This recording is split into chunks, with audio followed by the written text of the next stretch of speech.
नमस्कार, मैं श्रवण कुमार और आप देख रहे हैं समरस भारत न्यूज। और मैं बता दूं आपको साथियों कि उत्तर प्रदेश का चुनाव बीता और उत्तर प्रदेश ही नहीं अपितु पूरे भी भारत का चुनाव जब बीतता है, लोकसभा का चुनाव, ऐसे में तमाम ऐसे विधायक जो कि सांसदी का भी तैयारी कर रहे होते हैं उनको सीटें मिल जाती हैं और वो सांसद के लिए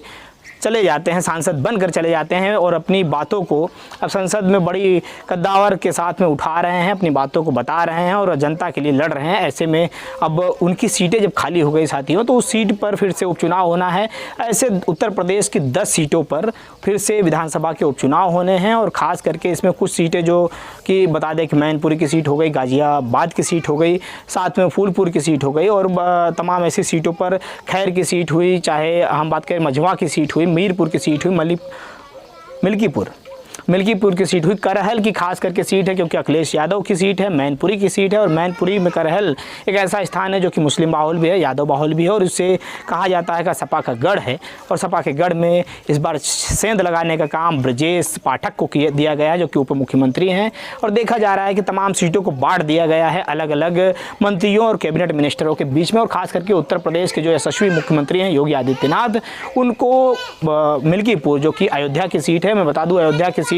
काफ़ी हॉट सीट है इस बार। मैं बताऊं आपको कि कारण ये रहा है कि अवधेश प्रसाद जो कि लोकसभा चुनाव पर थी और इसी बीच में जब वहां से अवधेश पासी के नाम से जाने जाते हैं कि ऐसी सीट है अयोध्या की जिस मिल्कीपुर से वो लड़ते हैं और लड़ते हुए विधायक बने थे। इस बार उनके पुत्र को सीट मिलने वाली है और उनके पुत्र इस मैदान में आने वाले हैं। साथ में बीजेपी अब पूरी गहमा गहमी के साथ में लगी हुई है और तमाम ऐसे नेता और तमाम ऐसे मंत्री, उनके विधायक अब लग चुके हैं अभी से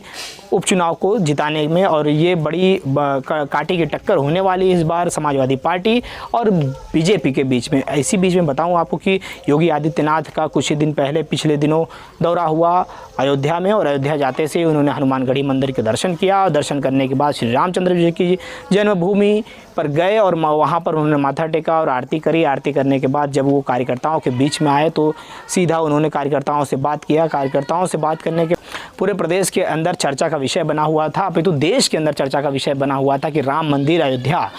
इस बार लोकसभा 2024 का मुख्य केंद्र बिंदु रहेगा और इसी के आधार पर चुनाव लड़ा जाएगा। लेकिन जनता के मन में कुछ और चल रहा था, जनता ने अपना वोट किया और जिस तरीके से जनता ने सपोर्ट किया और देखा गया कि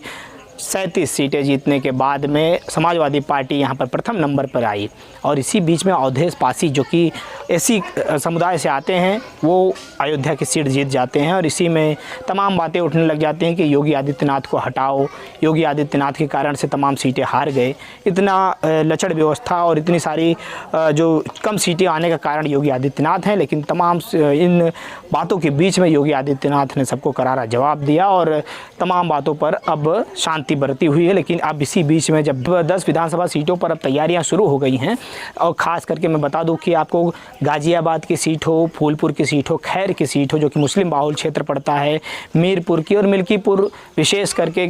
सीट इसलिए बहुत ज़्यादा हॉट सीट बन जाती है क्योंकि इस पर मिल्कीपुर का सीट इसलिए चर्चा का केंद्र बना हुआ है क्योंकि अवधेश प्रसाद यहाँ से विधानसभा सीटों पर जो उपचुनाव होने वाले हैं वो इस प्रकार से हैं। करहल की सीट जो कि मैनपुरी के अंतर्गत आती है, अखिलेश यादव का गढ़ माना जाता है, मुस्लिम आबादी और कहते हैं कि यादव आबादी वहाँ पर सबसे ज़्यादा है, इसलिए वह भी सीट हॉट सीट के दायरे में आती है। मुरादाबाद की सीट जो कि जियाउर रहमान बर्क की सीट है और वहाँ से वो अब बन चुके हैं सांसद और उसके बाद में वहाँ पर अब देखा जा रहा है कि विधानसभा का चुनाव होना है और वो भी सीट काफ़ी ज़्यादा गहमा गहमी के बीच में नज़र आएगी क्योंकि मुस्लिम बाहुल सीट है। उसके बाद अम्बेडकर नगर की बात करें तो अम्बेडकर नगर की कटहरी सीट है जहाँ पर लालजी वर्मा चुनाव में के मैदान में रहेंगे। और अयोध्या में बताऊं कि अयोध्या सीधी बात है कि अयोध्या जो है इस बार चर्चा का केंद्र बना हुआ है फिर से क्योंकि अवधेश पासी जो कि एससी समुदाय से आते हैं, इस बार समाजवादी पार्टी ने उनके ऊपर भरोसा जताया और इस भरोसे पर खरा उतरे और लालू सिंह को उन्होंने वहां से चुनाव हराया। और कानपुर के सिरसा मऊ से इरफान सोलंकी मैदान में थे और इस बार अब देखिए कौन चुनाव लड़ता है। और फिर भाजपा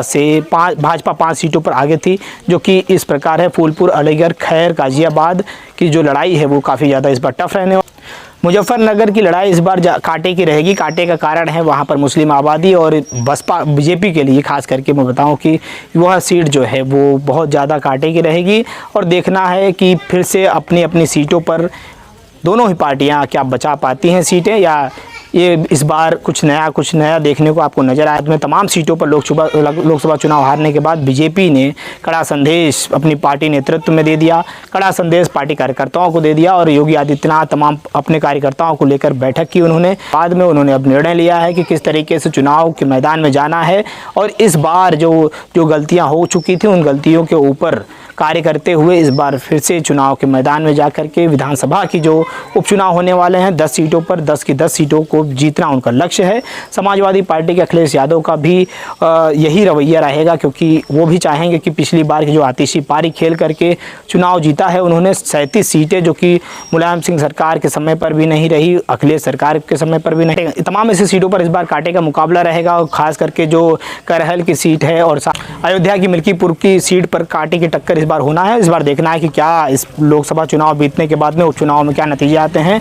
इस बार के 10 विधानसभा के उपचुनाव के अंदर देखना ये है कि कार्यकर्ताओं के अंदर कितना जोश भरा जा रहा है, पार्टी किस प्रकार से चेहरा उतारने जा रही है, ये देखना अपने आप में बड़ा दिलचस्प रहेगा। देखते रहिए, बने रहिए आप समरस भारत न्यूज़ के साथ। फिर मिलते हैं किसी नेक्स्ट वीडियो में। जय हिंद, जय भारत।